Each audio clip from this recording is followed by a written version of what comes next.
नमस्कार दोस्तों, स्वागत है आपका बियॉन्ड द टेल्स में, जहां रोज़ हम आपको ले चलते हैं एक ऐसी कहानी के सफ़र में जो आपको एक नई जानकारी तो देगी ही, पर साथ ही आपको सोचने पर मजबूर भी कर देगी। साल 2024 की एंडिंग होते होते आपने एक पॉपुलर फेस्टिवल गड़ी माई के बारे में तो सुना ही होगा। कहने को तो ये एक हिंदू त्योहार है, लेकिन हकीकत में ये एक त्योहार है या फिर बड़े पैमाने पर जानवरों की बलि का आयोजन। ये समझने के लिए देखते हैं आज की ये विशेष कहानी। ये गड़ी माई महोत्सव हर 5 वर्ष में नेपाल के 12 जिले के गड़ी माई मंदिर में आयोजित किया जाता है। ये मंदिर गड़ी माई देवी को समर्पित है, जिन्हें शक्ति की देवी माना जाता है। इतिहास में ये बताया गया है कि एक किसान ने देवी गड़ी माई को अपने सपने में देखा और उनकी कृपा पाने के लिए एक जानवर की बलि चढ़ाई। ऐसा माना गया है कि बलि देने के बाद उसकी सभी समस्याएं खत्म हो गई। तब से परंपरा अनवरत जारी है।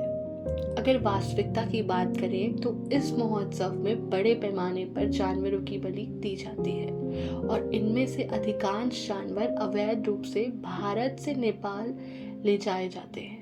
सोचने वाली बात यह है कि भारत जैसा हिंदू देश, जहां हर जीव के प्रति प्रेम और करुणा का पाठ पढ़ाया जाता है, वहीं से भैंस, सुअर, बकरियां, मुर्गियां, कबूतर और ना जाने कितने अन्य जानवरों को इस बलि के लिए भेजा जाता है। ऐसा लगता है कि गड़ी माई मेला महज एक बहाना है। असल में वे जानवर जिन्हें बूढ़ा और बेकार समझा जाता है, उन्हें इस बलि के लिए भेज दिया जाता है। ये प्रथा 1759 में शुरू हुई थी और हैरानी की बात यह है कि ये आज भी जारी है। अब सवाल उठता है कि इस प्रथा को रोकने के लिए क्या प्रयास किए गए और वे कितने सफल रहे। 2009 में ब्रिजिट बारडोट और मेनका गांधी जैसे एक्टिविस्ट ने नेपाल सरकार को कई पत्र लिखकर इस प्रथा को रोकने की अपील की। हालांकि एक सरकारी अधिकारी ने कहा कि सदियों पुरानी इस परंपरा में हस्तक्षेप करना संभव नहीं है। 2014 में Gauri Maulekhi, people for animal Uttarakhand trustee और ह्यूमन सोसाइटी इंटरनेशनल के सलाहकार ने भारत से नेपाल जाने वाले इन जानवरों के अवैध परिवहन के खिलाफ सुप्रीम कोर्ट में याचिका दायर की। इसके बाद सुप्रीम कोर्ट ने भारत सरकार को ये सुनिश्चित करने के लिए निर्देश दिया कि इस तरह का अवैध परिवहन ना हो। कोर्ट ने विभिन्न पशु संरक्षण संगठनों से ऐसी योजना बनाने को कहा जिससे आदेश का पालन हो सके, लेकिन इन सब के बावजूद रिपोर्टर्स के अनुसार 2014 में लगभग 30,000 से 2 लाख जानवरों की बलि दी गई। आखिरकार 2015 में नेपाल के मंदिर ट्रस्ट ने घोषणा की कि अब गड़ी माई महोत्सव में किसी भी जानवर की बलि नहीं दी जाएगी। लेकिन दुर्भाग्यवश 2019 में फिर से इस महोत्सव को मनाया गया और लाखों निर्दोष जानवरों की बलि दी गई। ये सिर्फ गड़ी माई महोत्सव में होने वाली अनैतिक और तर्कहीन बलि की बात नहीं है।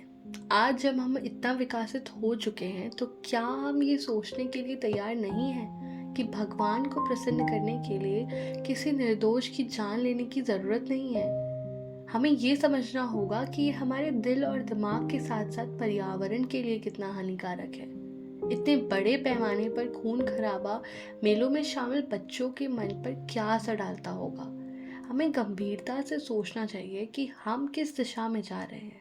अपनी इच्छाओं की पूर्ति के लिए हम इतने लालची हो गए हैं कि हमने धरती को कचरे का ढेर बना दिया है। एक इंसान होने के नाते अगर हम केवल मानवता को समझ लें और उसका पालन करें, तो ये हमारे लिए काफ़ी होगा। अब समय है कि हम जागें, सोचें और उन परंपराओं पर सवाल उठाएं जो ना केवल मानवता के खिलाफ हैं, बल्कि हमारी आने वाली पीढ़ियों के लिए भी बहुत खतरनाक है। गड़ी माई महोत्सव जैसे आयोजनों में हमें आस्था और करुणा के बीच संतुलन बनाना होगा। ये ना केवल जानवरों के लिए बल्कि हमारे समाज और पर्यावरण के लिए भी सकारात्मक कदम होगा। आप इस त्योहार के बारे में क्या सोचते हैं? अपनी राय कमेंट्स में ज़रूर बताएं। और हमारी ये वीडियो अगर आपको पसंद आई हो तो लाइक और शेयर करें और हमारे चैनल बियॉन्ड द टेल्स को सब्सक्राइब करना ना भूलें। धन्यवाद।